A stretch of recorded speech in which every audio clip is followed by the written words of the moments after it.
Nah, Pak, tadi saya ingat Bapak menyebut makanan yang dipilih saat PDKT dengan Ibu itu bakso. Bakso ya, bakso. Padahal kan banyak makanan, Pak. Kenapa jatuh pilihan pada bakso itu? Bakso, ya tentu saja sangat bahagia kita, sangat senang kita. Nah, berikutnya Pak, ini mohon maaf. Di luar sana itu saya sering mendengar, infrastruktur itu tidak bisa dimakan. Mohon izin sebentar Pak. Mikir. Sorong hit J Isakala Suat featuring Jangan lupa subscribe channel dengan tombol belnya gratis. Pemirsa, inilah wawancara eksklusif saya bersama Presiden Republik Indonesia, Bapak Insinyur Haji Joko Widodo. Bagaimana Bapak? Saya terlalu serius nggak Pak ini Pak tadi Pak? Pantas nggak maksudnya? Serius tadi, terlalu serius tadi. Padahal saya bermaksud tadi supaya cair aja Pak. Karena kalau dengan Bapak saya nggak serius nanti. Tapi begini Bapak, ini saya melihat ini Bapak ya menggunakan kostum sekarang, ini baju kebesaran Bapak lah saya anggap, baju putih. Kalau saya melihat makna dari baju putih itu menurut saya Pak ya, itu bukan hitam. Gimana Pak? Bapak setuju Pak? Ya, yang jelas benar putih itu bukan hitam, tapi untuk saya ya putih itu dilihat bersih, kemudian kalau beli ke toko juga lebih murah gitu. Bersih dan lebih murah, itu kuncinya Pak. Mengawali tugas rutin apa Pak? Ada mungkin hal yang harus Bapak lakukan sebelum mengawali pagi itu, setelah tidur bersiap untuk bertugas. Kalau pagi subuh, Sholat subuh. Ada minuman-minuman tertentu Pak, saya dengar kan Bapak itu dekat sekali dengan jamu. Itu setiap hari Pak? Atau ada? Iya setiap hari. Jamu temulawak sama jahe. Itu buat ginjal bagus Pak ya, hati? Bagus untuk ginjal, bagus untuk liver, untuk hati bagus. Pak ini begini, saya akan berbicara dengan berbasis data Pak. Karena di luar banyak orang yang asal bicara, asal nyinyir tanpa ada data. Saya punya data begini Pak, Indonesia ini punya keragaman hayati yang luar biasa. Diperkirakan sebanyak 300.000 jenis satwa liar. Itu ada di Indonesia. Itu sekitar 17,5% dari satwa yang ada di dunia. Ini padahal Bapak, luas Indonesia ini daratannya hanya 1,3% dari luas dunia. Tetapi lautan kita dihuni 45% lebih jenis ikan dari yang ada di dunia. Nah, berkaitan dengan hal tersebut, Bapak ini lebih suka soto ayam, soto daging, atau ikan bakar? Saya semua makanan khas asli Indonesia, senang semuanya. Jadi tadi apa? Soto Soto ayam, ayam suka, soto daging, soto daging suka, ikan bakar. ikan bakar suka. Tadi yang paling penting memang harus ada perlakuan khusus dulu, ada perlakuan khusus dulu. Ini kita pengen tahu perlakuan khusus terhadap ayam, daging, kemudian ikan tadi seperti apa Pak? Ya, yang paling penting harus dimasak dulu. Kalau enggak mau makan daging mentah, mau makan ikan mentah. Maaf Pak, saya sudah pensiun jadi kucing. Bener, memang harus dimasak dulu. Bener, Nah iya dong, harus dimasak dulu. Bapak ini bisa. Masa mentahan-mentahan suruh makan, yang benar saja. Nah, tapi Pak, bicara masalah kekayaan kuliner di negara kita ini Pak. Sekarang banyak anak-anak muda juga yang semangat terjun di dunia kuliner. Bagaimana menurut pandangan Bapak? Ya bagus, bagus. Ini memang terbuka kesempatan bagi anak-anak muda untuk membuka entah warung makan, entah restoran. Jadi didukung 100% Pak? 100% didukung oleh pemerintah. Sebelumnya nyun sewu, Bapak bisa nyetir mobil Pak? Bisa nyetir mobil, bisa nyetir motor, bisa. SIM? SIM punya, SIM A punya, SIM B punya, SIM C punya. Wah lengkap. Yang nggak punya Yang SIM nggak apa? punya SIM salabim. Maksudnya SIM salabim ini nggak punya ini gimana Pak? Ya tidak mungkin sesuatu itu instan, nggak mungkin. apalagi membangun negara instan langsung sejahtera, itu juga tidak mungkin. Semuanya harus melalui proses yang panjang. Karena ini adalah negara besar.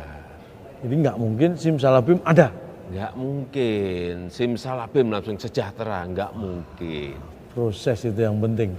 Apalagi simsalabim dari yang ada terus hilang gitu nggak mungkin. Nah, apalagi simsalabim kemudian hilang lah. Wah, Itu yang bahaya. bahaya. Berikutnya Pak, ini dalam pernyataan Bapak kan Indonesia menjadi tuan rumah Asian Games. Itu opening ceremony-nya luar biasa, memukau. Bahkan kita mengakhiri di klasemen keempat. Ini hal yang membanggakan saya sebagai rakyat juga ini Pak. Nah, pertanyaan saya terkait dengan Asian Games dan olahraga di Indonesia ini Pak. Pernah nggak Bapak dulu waktu kecil pernah dimarahin gara-gara main bola memecahkan kaca tetangga? Pernah nggak? Nggak pernah. Wah, berarti Bapak ahli ini menggiring bola. Nggak pernah mecahin itu Pak? Enggak, karena biasanya kalau main bola saya itu jaga gawang. Kiper. Nangkepin bola, Menyelamatkan bola, menyelamatkan bukan membuang-buang bola. Bukan membuang bola, apalagi sampai memecahkan kaca tetangga orang, enggak. Ada filosofinya Pak itu, menyelamatkan gawang supaya tidak bobol. Ya sama seperti mengelola negara ini sama, harus bisa mengelola ekonominya, harus bisa mengelola keamanannya, harus bisa mengelola politiknya sehingga tidak kebobolan. Ya, untungnya saya punya pengalaman masa kecil jadi kiper. Iya bener Pak. Mungkin banyak yang cuma jadi penyerang Pak ya. Menyerang terus lupa menjaga gawang. Kalau Bapak menjaga, karena menjaga gawang itu prinsipnya menjaga bangsa juga. Betul. Jangan sampai kebobolan. Saya punya ini Pak, filosofi tentang nama Bapak. Jokowi itu ada mananya Pak, menurut saya Pak. Jo-nya itu selalu kerja. Selalu kerja. Ko-nya nggak pernah neko-neko. Ko-nya nggak pernah neko-neko. Wi-nya untuk Ibu Pertiwi. Untuk Ibu Pertiwi. Gimana Pak? Keren nggak Pak? Keren banget. Wah, terima kasih. Saya 3 hari 3 malam nggak tidur itu. Sering boncengan naik sepeda motor sama ibu. Ini betul Pak ya? Iya benar, benar. Rantainya dulu pernah putus atau enggak Pak? Ini rantai sepedanya Pak. Itu yang pertama. Jadi dulu awal-awal saya dengan Bu Jokowi itu saya ajak pertama kali janjian makan bakso. Nah, Bakso. naik sepeda. Naik sepeda. Kemudian setelah itu saya ulang lagi, saya ajak lagi sepedaan. Sepeda yang ondel itu maksudnya Pak ya? Sepedaan itu, setelah yang kedua sepedaan itu, saya sudah yakin bahwa Bu Jokowi itu senang dengan saya, udah kena ini. Gitu. Tapi dalam sepedaan memang beberapa kali rantainya putus. Oh, dinamika bersepeda. Iya. Rantai sempat putus. Rantainya putus. Tapi yang jelas rantai cinta saya dengan Bu Jokowi tidak putus. Cie Bapak. Rantai sepeda boleh putus, tapi rantai cinta Tidak boleh putus. Luar biasa.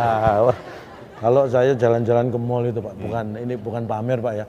Istri itu selalu saya gandeng loh Pak. Kenapa? Pak, karena kalau saya lepas dia belanja nggak karuan Pak. Pertimbangan ekonomis Pak. Nah, kalau ibu Pak, ibu itu kalau diajak jalan-jalan sama Bapak, apakah sama dengan ibu-ibu yang lain gitu Pak? Ya mirip tapi tidak sama ya kalau Mirip, tapi ya tidak oke sama. kalau memang pas jalan-jalan ke mall belanja ya apapun kita harus tetap menunjukkan antusias bahwa mendukung gitu tapi ya saya bisik-bisik jangan banyak-banyak belanjanya. Jangan banyak-banyak belanjanya, jangan lama-lama, kaki sudah pegel gitu. Nah, lebih lagi nih Pak, Bapak ini kan terkenal dekat dengan putra-putra, anak putra-putri Bapak lah, anak-anak Bapak. Tapi semenjak ada Jan Etes, ini Bapaknya, Bapak lebih sering terlihat dengan Jan Etes daripada dengan anak-anak. Benar Pak ya? Iya, Nah, betul. itu menguasai Jan Etes ketika rewel itu seperti apa Pak? Ketika rewel, ya saya ajak jalan-jalan, dia itu tugasnya MC ya itu. Harusnya kan MC itu saya Master of Ceremony gitu Pak. Enggak, kalau MC ini ngomong cucu, ngomong seperti itu. ngomong cucu. Nah, kalau misalnya di Istana Bogor gini jalan-jalannya, Diajak memberi makan ikan, diajak memberi makan kambing, diajak memberi makan rusa, memberi makan. iya, diajak memberi makan kuda, ini kan hewannya banyak banget. Tapi kalau jangan deket-deket dengan saya Pak, nanti saya takutnya kalau Jan Etes deket saya malah rewel Pak. Kenapa? Nanti malah rewel, takut saya beri soal teka-teki sulit Pak. Nah Pak, cucu sudah 2 kan Bapak? Ya? Sudah 2, Jan Etes sama yang putri Sedah Mirah. Ya alhamdulillah sudah laki dan sudah perempuan. Nah ini Pak, tadi kan Ibu belum diartikan namanya Pak. Saya punya arti nama untuk Ibu Pak. Ibu Iriana. Ya, Iriana. Inginnya. ri itu Republik Indonesia. Ana. Aman dan sejahtera di mana-mana. Keren lagi Pak ya. Wah, keren banget. Terima kasih. Pokoknya kalau urusan nama serahkan saya Pak. Saya dulu anak saya kan saya kasih nama Jonathan. Artinya? Ini proses kelahirannya Pak. Dulu waktu mau melahirkan posisi di rumah istri saya Pak. Siang-siang Pak di Jakarta saya bawa pakai mobil ke rumah sakit gara-gara macet waktu itu Pak. Waduh anak saya lahir di jalan. Makanya Jonathan. Apa itu? Brojol karena kemacetan. Nah, Pak, tadi saya ingat Bapak menyebut makanan yang dipilih saat PDKT dengan Ibu itu bakso. Bakso ya, bakso. Padahal kan banyak makanan, Pak. Kenapa jatuh pilihan pada bakso itu? Bakso ini yang pertama ya pas untuk saya saat itu dan murah. Pas secara porsi dan secara harga berarti. Betul, pas dan murah. Ya coba kalau misalnya saya dengan Bu Jokowi, saya ajak makan nasi tumpeng, wah, ya, Bu Jokowi kekenyangan. Nanti PDKT malah dikira bersih desa ya Pak, selamatan. Ya, yang pas itu ya bakso. Dan bakso itu kearifan lokal. Bakso itu bulat. Ada maknanya. Tekad bulat kita berdua untuk membangun rumah tangga yang bahagia, menjadi satu terus. Wah, luar biasa. Mulai sekarang saya akan sering makan bakso. Bapak ini kan saya kenal dulu menjadi wali kota, Ya, kemudian gubernur, dan sekarang adalah Presiden Republik Indonesia. Itu pengalaman yang sangat luar biasa menurut saya Pak. Padahal kalau saya nih Pak, terus terang ini curhat Pak ya, saya pengen jadi RT aja 2 periode ini gagal terus. Artinya skop yang kecil aja saya nggak mampu, tapi Bapak bisa meningkat yang luar biasa. Apa ada kunci-kunci dan resep-resep khusus itu Pak? Pelajaran pertama yang paling penting itu adalah memimpin keluarga dulu. Ini penting banget. Ini pelajaran pertama, harus memimpin keluarga dulu. Dimulai dari keluarga? Iya, dimulai dari keluarga. Karena memimpin keluarga itu juga ada teorinya, ada leadership-nya, ada kepemimpinan di situ. Terutama komitmen untuk keluarga, kasih sayang untuk keluarga, membahagiakan keluarga. Ya sama kalau kita pas jadi wali kota, jadi gubernur, jadi presiden, ya bagaimana komitmen kita untuk memberikan kasih sayang, membahagiakan rakyat kita, membahagiakan masyarakat kita. Dan ketika melihat rakyat bahagia, apa yang Bapak rasakan? Ya sama, ya tentu saja sangat bahagia kita, sangat senang kita. Nah berikutnya Pak, ini mohon maaf, di luar sana itu saya sering mendengar, infrastruktur itu tidak bisa dimakan. Ya memang betul, infrastruktur itu kita bangun bukan untuk dimakan. Iya dong, masa orang disuruh makan aspal, orang suruh makan semen, ya kan tidak seperti itu. Infrastruktur memang tidak untuk dimakan. Tidak untuk dimakan, tapi infrastruktur ini bisa mendekatkan makanan dengan masyarakat. Infrastruktur ini bisa membuka lapangan kerja. Infrastruktur bisa mempercepat mobilitas barang, mobilitas orang, sehingga semua menjadi lebih mudah, menjadi lebih murah. Kalau hanya kayak simsalabim ini murah, simsalabim ini menjadi terbuka lapangan pekerjaan, nggak ada itu. Ada caranya. Dengan infrastruktur yang baik, maka semuanya akan menjadi mudah dan murah, begitu Pak ya? Betul. Goalnya ke sana. Mohon izin sebentar Pak ya. Mikir. Nah berikutnya Bapak, ini kan Bapak gencar membangun infrastruktur. Tetapi ada sebagian masyarakat kita juga yang punya pemikiran, kenapa uang sebanyak itu untuk membangun infrastruktur, kenapa nggak dibagi langsung aja buat mereka. Nah ada yang berpikir begitu Pak, gimana nih kalau menurut Bapak? Ini sama ya, kayak kita berumah tangga ya. Iya. Habis nikah berumah tangga dan kita ingin memiliki rumah. Rumah. Ya. Ini ada alternatif. Kalau pengen rumah sekarang, berarti kita harus beli tetapi dengan cara mencicil atau kredit. Betul. Tapi kalau kita pengen rumah 20 tahun yang akan datang, ya kita nabung dari sekarang. Baru beli rumah 20 tahun lagi. Pilihan-pilihannya seperti itu. Kemudian kalau yang namanya infrastruktur, saya berikan contoh misalnya Gelora Bung Karno yang sangat megah, yang membutuhkan biaya gede sekali yang dibangun tahun 60-an. Itu adalah keputusan politik, tetapi saat itu mungkin sangat mahal sekali, tetapi tetap dibangun. Kita lihat sampai sekarang kita masih menikmati. Artinya apa? Meskipun mahal, tapi manfaatnya sampai ke anak, sampai ke cucu, sampai ke cicit nantinya. Pikir jangka panjang. Iya, jadi jangan berpikir itu instan, hanya sekarang, mintanya instan sekarang. Berpikir sekarang, berpikir juga jangka menengah, tapi berpikir juga jangka panjang. Itulah yang namanya visioner. Bapak punya yang namanya Kartu Indonesia Sehat, KIS. Nah saya juga punya Pak. Kalau Calontong punya KIS, sama-sama KIS tapi S-nya 2 Pak, saya KISS, Kartu Indonesia Senyum-Senyum. Kartu Indonesia Senyum-Senyum ya. Ya. Ada menurut saya hubungannya, ada hubungannya. Apa Pak kira-kira? Ya, sama-sama menjadikan kita sehat. Kalau KIS ya, ini KIS ini kalau ada masyarakat yang sakit bisa ke puskesmas, bisa ke rumah sakit sehingga menjadi sembuh dan sehat kembali. Lagi. Kalau KIS-nya saya? Sama, itu kan juga orang tertawa, orang tersenyum kan juga menyehatkan, sama-sama menyehatkan. Iya, berarti kita punya program yang sama ya Pak. Mirip-mirip. Mirip-mirip. Karena tertawa itu sehat. Tertawa itu sehat, betul. Kalau sudah sehat, itu kita bisa berbahagia. Betul. Kemarin melihat di Instagram Bapak itu bertemu bersama ibu-ibu Mekar. Itu kayaknya seru, akrab banget, bahagia banget itu Pak. Itu ibu-ibu Mekarnya apa hubungannya? Ada hubungannya dengan ibu-ibu yang hobinya nyiram bunga gitu atau apa gitu? Enggak. Enggak ada ya? Program Mekar ini sudah dimulai 2015. Mekar itu adalah membina ekonomi keluarga sejahtera.